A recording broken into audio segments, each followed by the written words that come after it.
Thank you. Mr. President, I deliver this joint statement on behalf of the A3, namely Gabon, Kenya, and my own country, Ghana.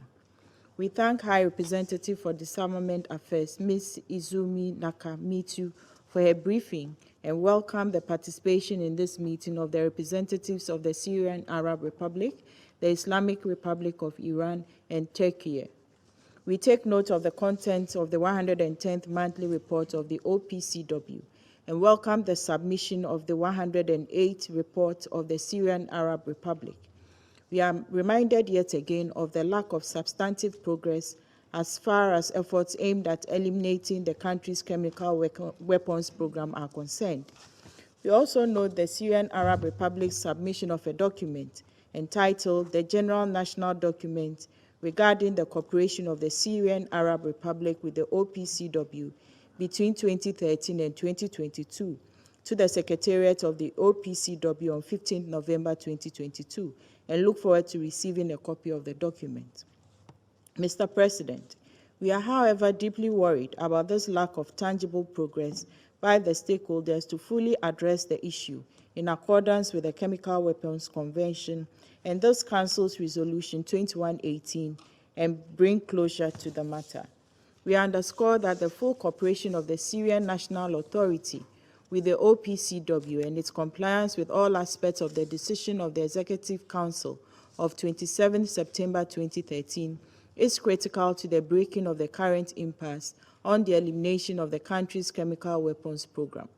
To this end, we regret that the meeting between the Secretariat of the OPCW and the Syrian Arab Republic in Beirut, which was scheduled to take place from 15 to 16 November this year, did not take place as agreed earlier, to deliberate on matters pertaining to the country's chemical weapons program.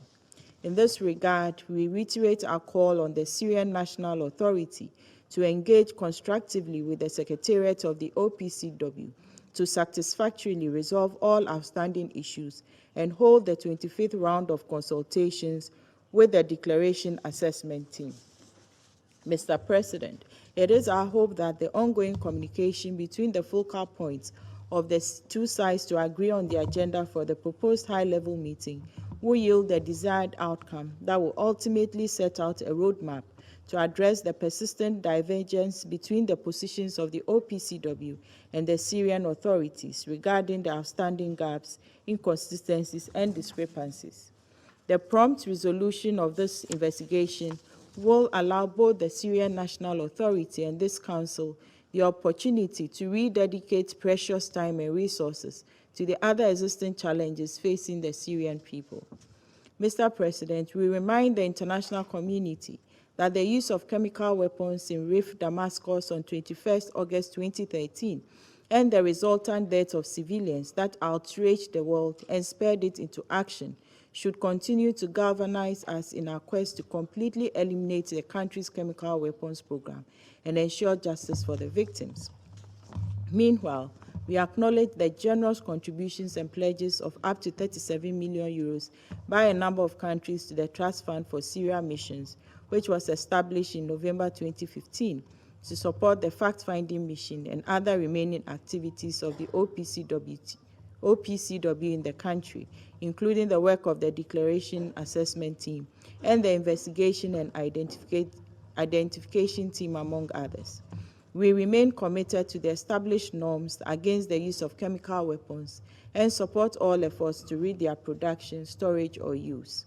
The A3 collectively reiterates its position against the use of chemical weapons by anyone, anywhere, and under any circumstances.